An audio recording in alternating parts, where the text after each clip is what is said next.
Sumasahod ka naman buwan-buwan pero bakit parang walang nangyayaring pag-unlad sa buhay mo? Pakiramdam mo ba umiikot ka lang sa trabaho, bayad ng bills, tapos ubos ulit ang pera? Parang pagod ka ng pagod pero wala ka pa rin nakikitang progress. Marami ang nakaranas nito lalo na sa panahon ngayon. Kahit may stable na trabaho, hirap pa rin makaipon. Kahit may overtime at sideline minsan, kulang pa rin talaga ang pera. Unti-unting nawawala ang motivation dahil paulit-ulit ang cycle. Trabaho, sahod, bayarin, tapos balik ulit sa umpisa. Ito ang tinatawag na salary trap. Isang sitwasyon kung saan parang nakulong ka sa cycle ng pagiging empleyado na walang tunay na pag-angat. Hindi ibig sabihin na tamad ka o mahina ka. Minsan may mga financial habits at mindset lang na pumipigil sa'yo. Mga bagay na akala mo normal pero tahimik nang sumisira sa future mo. At kapag hindi mo ito naagapan, posibleng manatili ka sa parehong sitwasyon habang buhay. Sa video na to, pag-uusapan natin ang 8 salary trap sa Pinas na pumipigil sa'yo para umasenso. Una, living paycheck to paycheck. Sahod ngayon, ubos agad kinabukasan. Parang dumaan lang ang pera sa kamay mo. Walang natitira para sa savings o investments. Paulit-ulit itong cycle bawat buwan. Kahit may trabaho ka, parang wala ka pa ring progress. Nakakapagod ang ganitong sitwasyon. Isang emergency lang minsan, sira agad ang budget mo. Napipilitan kang umutang para makasurvive. Habang tumatagal, lalo kang nai-stress sa finances mo. Mahirap umasenso kapag laging survival mode lang. Kailangan mong putulin ng cycle na ito habang maaga pa. Hindi kailangang malaki agad ang ipon mo. Kahit maliit basta consistent ay malaking tulong na. Magsimula sa simpleng budgeting at pag-track ng gastos. Kapag natuto kang kontrolin ng pera mo, mas magkakaroon ka ng progress sa buhay. Pangalawa, overdependence sa isang income source. Maraming tao ang iisa lang ang source of income. Kapag nawala ng trabaho, nawawala rin agad ang kita. Walang backup plan o fallback income. Napaka-risky ng ganitong setup lalo na sa panahon ngayon. Hindi sapat ang umasa lang sa isang sweldo. Pwedeng magkaroon ng crisis, layoffs o emergency anumang oras. Kapag nangyari yon, mahihirapan kang bumangon agad. Kaya mahalaga ang pagkakaroon ng extra income streams. Pwede itong side hustle, online business, freelancing o maliit na negosyo. Hindi mo kailangang magsimula ng malaki agad. Ang importante ay may ibang pumapasok na pera bukod sa trabaho mo. Mas nagiging secure ang financial future mo kapag diversified ang income mo. Mas kampante ka rin kahit may unexpected na mangyari. Unti-unti mong mababawasan ng takot mawalan ng trabaho. Huwag mong ilagay sa iisang source lang ang kinabukasan mo. Pangatlo, lifestyle inflation. Habang tumataas ang sweldo, tumataas din minsan ang gastos. Kapag may increase, gusto agad mag-upgrade ng lifestyle. Mas magandang cellphone agad ang target. Mas mamahaling pagkain at gala ang gustong subukan. Minsan pati damit at gamit ay laging bagong bili. Pero kahit lumalaki ang income, walang nadadagdag sa ipon. Napupunta lang lahat sa luho at temporary happiness. Ito ang tinatawag na lifestyle inflation. Nakakatuwa ang reward sa sarili pero kailangan pa rin ng kontrol. Hindi lahat ng kaya mong bilhin ay kailangan mo agad bilhin. Mas mahalaga ang long-term financial stability. Mas magandang gamitin ang increase para sa ipon o investment. Hindi masama ang mag-enjoy paminsan-minsan, kaibigan. Pero delikado kapag wala kang limit. Stay grounded kahit lumalaki ang kita mo. Pang-apat, walang financial goals. Maraming tao ang kumikita pero walang malinaw na direksyon. Papasok sa trabaho, sa sahod, tapos gagastos lang ulit.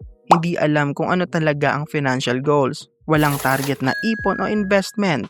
Kaya kahit gaano kasipag, parang walang patutunguhan. Ang goals ang nagbibigay ng direksyon sa pera mo. Kapag may malinaw kang target, mas nagiging motivated ka. Mas nagiging intentional ang bawat gastos mo. Pwede kang magkaroon ng short-term at long-term goals. Halimbawa ay emergency fund, negosyo, bahay, or retirement. Mas madaling umiwas sa unnecessary spending kapag may goals ka. Mas nagiging disiplinado ka rin sa pera. Hindi ka basta-basta nadadala ng temptation at luho. Unti-unti mong nakikita ang progress mo. Kapag may direksyon ng pera mo, mas mabilis kang uusad. Panglima, utang culture. Sa panahon ngayon parang normal na lang ang umutang para sa luho. May mindset na deserve ko to kahit wala pang sapat na pera. Swipe sa credit card, loan dito, loan doon. Unti-unting nasasanay ang tao sa utang. Habang tumatagal, lumalaki rin ang interest. Mas lalong bumibigat ang financial burden. Minsan pati minimum payment na lang ang kayang bayaran. Nahuhulog ka sa debt cycle nang hindi mo namamalayan. Imbis na umangat, lalo kang hinihila pababa ng utang. Hindi masama ang umutang kung kailangan talaga. Pero mali kapag ginagamit ito para lang sa luho at validation. Mas magandang pag-ipunan muna bago bumili. Mas fulfilling ang bagay na pinaghirapan mo talaga. Disiplina at self-control ang tunay na susi. Gamitin lang ang utang kung talagang makakatulong ito sa future mo. Pang-anim, walang emergency fund. Isang problema lang minsan, bumabagsak agad ang buong budget. Kapag may emergency, napipilitan kang umutang. Pwedeng medical expenses, pagkawala ng trabaho o aksidente. Nagiging domino effect ang financial problems. Kasabay nito ang stress at anxiety araw-araw. Mahirap maging kampante kapag walang backup fund. Kaya mahalaga ang emergency fund sa bawat tao. Ito ang magsisilbing safety net mo sa panahon ng krisis. Dapat may at least 3 hanggang 6 months worth of expenses ka. Hindi ito luho o optional lang. Isa ito sa pinakamahalagang financial foundation. Kahit maliit lang muna ang maitatabi mo, okay lang. Ang mahalaga ay nagsimula kang maghanda. Mas panatag ang isip kapag may emergency fund ka. Ito ang isa sa magliligtas sa iyo kapag dumating ang mahirap na sitwasyon. Pang-7, hindi nag-i-invest. Maraming tao ang marunong mag-ipon pero hindi marunong magpalago ng pera. Nakatambak lang ang pera sa savings account. Habang tumatagal, kinakain ito ng inflation. Tumataas ang presyo ng bilihin pero hindi lumalaki ang pera mo. Kung hindi ka nag-i-invest, unti-unti kang nalulugi sa long term. Hindi mo kailangan maging expert agad para magsimula. Lahat naman ay nagsisimula sa beginner stage. Maraming investment options kahit maliit lang ang kapital mo. Pwede kang magsimula sa negosyo, stocks, mutual funds o digital assets. Ang importante ay matuto habang nagsisimula. Mas maaga kang mag-invest, mas malaki ang potential growth ng pera mo. Hindi kailangan sobrang laki agad ng investment. Consistency ang mas mahalaga. Unti-unti rin lalaki ang financial confidence mo. Hayaan mong magtrabaho rin ang pera para sa'yo. Pang-8, comfort zone mentality. Maraming tao ang kontento na lang sa kasalukuyang sitwasyon nila. Takot silang sumubok ng bago dahil baka mag-fail.